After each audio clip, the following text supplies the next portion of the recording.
uma política que fica, de certa maneira, rodando em torno de obviedades, não chega no essencial. É, Mais uma vez a gente vê um festival de defesa de ideias privatistas, que chega perigosamente na questão dos presídios, né? Essa é uma política que é bom que as pessoas estudem isso, compreendam, por exemplo, a experiência norte-americana, como descrita naquele bom filme do Michael Moore, onde ele descreve uma situação dessa e como que para lucrar os próprios juízes continuam mandando gente para a cadeia, etc. e tal. É lamentável que ainda se pense isso. Quer dizer, em vez de tocar nas raízes do problema da segurança pública, a gente vai continuar botando gente na cadeia e agora achar um jeito de ganhar dinheiro com isso, né? Quer dizer, essa é a própria expressão dessa decadência capitalista. Um toque de humor, né? Você vê dois ditos ecologistas em declaração e odes de amor ao capital, é isso, como atrair mais capital, baixar juros, fazer o capitalismo ganhar mais dinheiro. Quer dizer, essa é a expressão clara desse ecocapitalismo que essas duas figuras defendem, né? Eduardo Jorge é uma farsa, eu acho que aí fica claro, né? Ele tenta passar de bonzinho, mas nessa passagem fica evidente a que serve essa sua tentativa de parecer simpático para vender o seu ecocapitalismo. De fundo, né, uma nota triste, né? Uma nota triste que a gente tem que dar nesse final. Queria cumprimentar a todos, mais uma vez mandar um abraço pro Zé Maria, pro Rui Costa Pimenta, do PCO, né? E dizer que mais uma vez passa um debate. E a nossa querida camarada Luciana Genro esquece de denunciar isso. Mas nos parece cada vez mais, pelas suas palavras finais, que não é um mero esquecimento, né?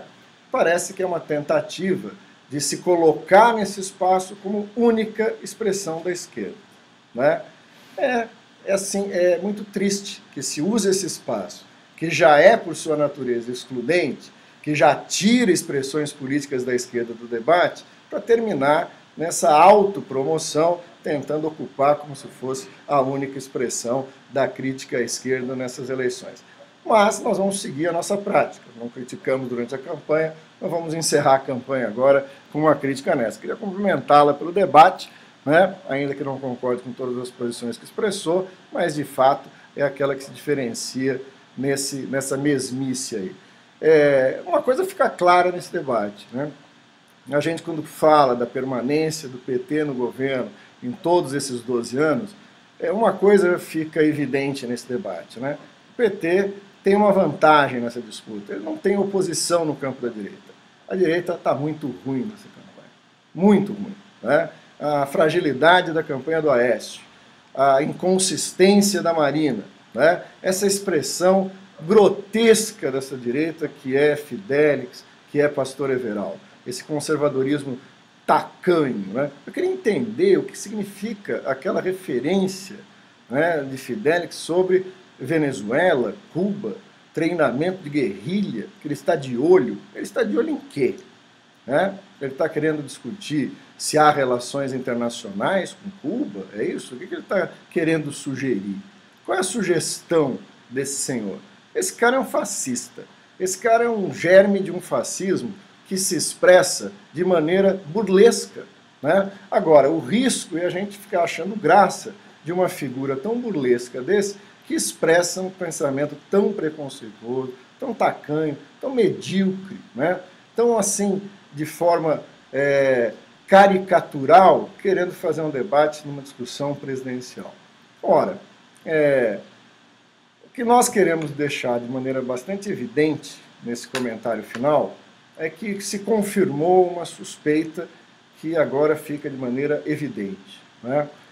Aquilo que se manifestou nas ruas em 2013, as demandas que apareceram não apenas pela questão do transporte, da mobilidade urbana, e a seguir daí a questão da educação, da saúde, a denúncia dos gastos públicos com a Copa, com os eventos esportivos, as remoções, a violência policial, e finalmente uma clara crítica aos limites da democracia representativa, foram solenemente ignorados pelos candidatos que disputam essa eleição, que participaram desse debate no campo conservador. né? Eles estão realmente se lixando para aqueles problemas. Não há nenhuma proposta concreta que dialogue com essas demandas. Nenhuma. Né? Nenhuma, a não ser continuar ou o que se acha que está dando certo, ou voltar ao que já foi feito, ou fazer essa pirotecnia que Eduardo Jorge propõe, que Marina inventa. Não há nenhuma proposta que dialoga diretamente como resposta a essas demandas. A classe dominante brasileira está tirando um sarro na nossa cara, está ignorando a nossa existência, está ignorando as contradições e, mais uma vez, como eu disse, jogando para debaixo do tapete. Essa sociedade vai explodir. Vai explodir porque as contradições não vão se comportar tão calmamente como as pessoas imaginam. Para que daqui a 4 anos se faça mais uma vez esse cirquinho para poder dizer o que eles vão achar e o que vão fazer com uma ou com outra proposta, ou quem roubou mais, quem apurou mais a corrupção, quem tratou mais de um tema ou quem tratou mais de outro, ou ver essas coisas pitorescas e grotescas do senhor Levi Fidelix e de outros ratinhos de estimação do fascismo brasileiro. O que nós temos que dizer, claro e em bom som, é que nós estaremos lá nas ruas quando essa história explodir, como estivemos em 2003 e como estaremos sempre, porque vamos estar sempre ao lado da classe trabalhadora e não daqueles que atraíram, como essas forças políticas que hoje estão no governo e que querem seu voto. O que vai acontecer domingo? Provavelmente todos vão à urna, influenciados por esse circo e esse controle brutal da informação que o país tem num processo eleitoral extremamente viciado. Dificilmente a população brasileira pode cumprir aquilo que, hipocritamente, a senhora Dilma pediu, que as pessoas vão à urna com um voto consciente. Se elas forem, senhora presidente, não votariam em você. Não votariam num partido que traiu todos os compromissos históricos da classe trabalhadora, impôs derrotas à classe trabalhadora, flexibilizou direitos, destruiu a previdência privada e hoje é aliado do grande agronegócio, dos grandes empresários, dos grandes banqueiros. Não será aliado com os capitalistas que nós combateremos o capitalismo. Não será aliando-se ao agronegócio que falaremos da reforma agrária. Vocês repararam? Ninguém falou da reforma agrária. Ninguém falou da reforma agrária. Né? Por quê? Por que a reforma agrária está fora desse debate? Porque não existe movimento de luta pela terra? Aqueles que lutam pela terra não tiveram peso na definição das políticas nesse país? Não são um movimento social significativo?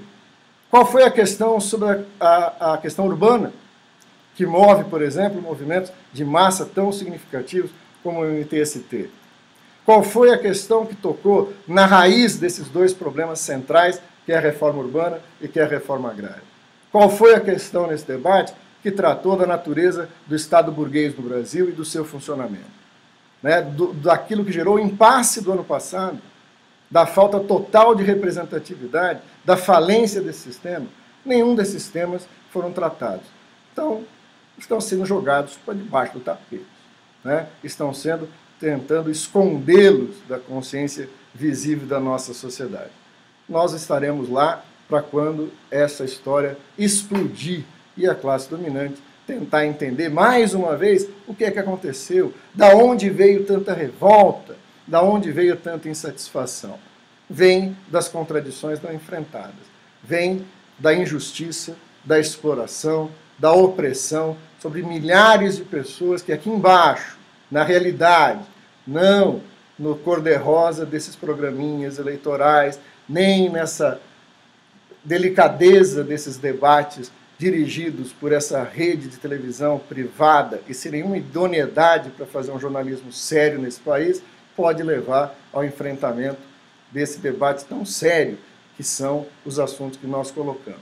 Nós preferimos fazer a nossa campanha na base social, nas vanguardas sociais, nos movimentos sociais, e ali discutimos reforma agrária, reforma urbana, o poder popular, a estatização do sistema financeiro, a desmercantilização da vida, construindo o poder popular como uma alternativa histórica de superação da sociedade capitalista e de constituição de uma real alternativa socialista e revolucionária no Brasil. E é isso que nós vamos estar fazendo até domingo e depois de domingo. Quando todos esses senhores vão descansar, nós vamos continuar trabalhando. Contamos com você. Até lá.